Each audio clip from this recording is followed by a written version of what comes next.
Rahul Gandhi has once again started a campaign against a major Indian development project. He has claimed that the Great Nicobar project is not about defense, not about trade, and not about India's strategic interests.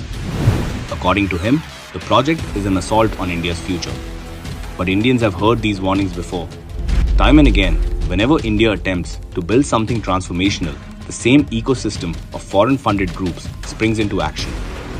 Facts take a back seat as emotional tweets and these crafted cinematic videos flood the narrative, portraying development itself as the villain.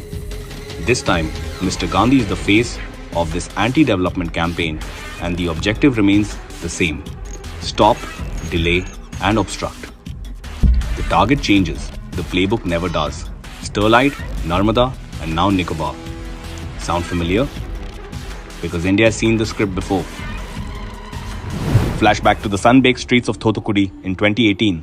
Vedanta Sterlite copper smelter stood as a symbol of India's industrial strength, producing nearly 40% of the country's refined copper, around 4 lakh tons a year out of a national capacity of roughly 1 million.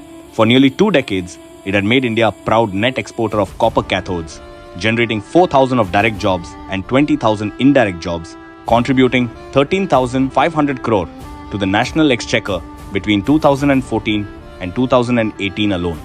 Families in Tamil Nadu built their lives around its roar, while downstream industries depended on its steady supply to power everything from cables to the emerging EV and renewable energy revolution. In 2018, the company proposed expanding capacity from 4 lakh tons to 8 lakh tons to meet rising future demand. During this period, large-scale protests erupted against the plant backed by foreign-funded NGOs. Violence followed, with police firing claiming 13 lives.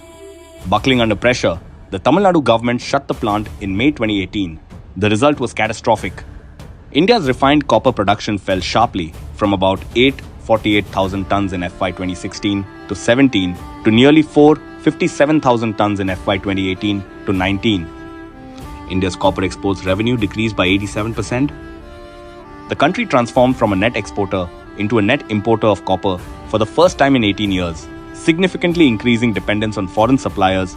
The country spent $605 million in foreign exchange on copper imports in FY 2019 alone.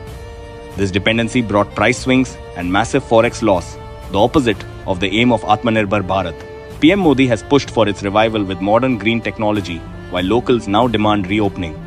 Congress, in power earlier, turned a blind eye to these foreign networks and now happily echoes the anti-development chorus when they're in opposition. Now, drift back to drought-ravaged Gujarat in the 1980s, 1990s. The Narmada Bachao Andolan, backed by the same elements, stalled the Sardar Sarovar Dam for decades through endless protests and litigation, even forcing the World Bank to withdraw funding. Farmers watched crops die, families walked miles for water. Then PM Modi stepped in, first as CM, then as PM. Ignoring the noise, his government completed the dam and dedicated it to the people in 2017 on his birthday. 56 years after its foundation stone was laid, the world's second biggest dam, the Sardar Sarovar Dam in central Gujarat, has been inaugurated by the Prime Minister. Today, Narmada's waters flow across the state, ending historic water scarcity, irrigating millions of acres, and powering prosperity for farmers and citizens alike. Gujarat's lifeline proved PM Modi delivers where Congress only delayed. And now, in 2026, the same playbook is unfolding again, this time targeting the Great Nicobar Island Development Project. Congress, led by Rahul Gandhi during his April visit, has slammed the strategic initiative as a scam and crime against nature and tribal heritage. I'm standing in the Nicobar Islands. What is happening here is that all these trees are going to be cut with total disregard for the people who live here, with total disregard for the damage this is going to do to India's ecology. Yet the National Green Tribunal has already given it the green light in February 2026, confirming adequate environmental safeguards, strategic importance, and full compliance. 82% of the forest area will remain untouched, and there is no forced tribal displacement. This project is vital for India's future. A world-class transshipment port at Galathea Bay, airport, and township located right near the Malacca Strait, the choke point through which flows 75 to 80% of China's fuel imports and nearly 25% of global maritime trade. It will cut India's dependence on foreign ports, boost defense, create thousands of jobs, and secure the nation's Indo-Pacific edge. What Sterlite was to India's copper self-sufficiency, Nicobar is to India's strategic autonomy and power projection.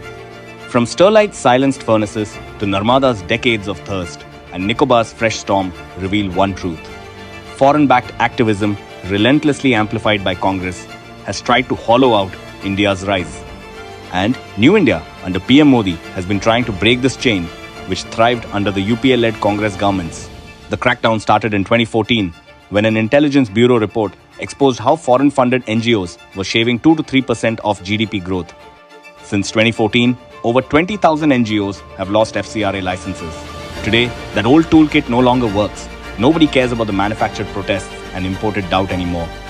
India is marching forward at full speed, building roads, ports, factories, and strategic assets faster than ever before.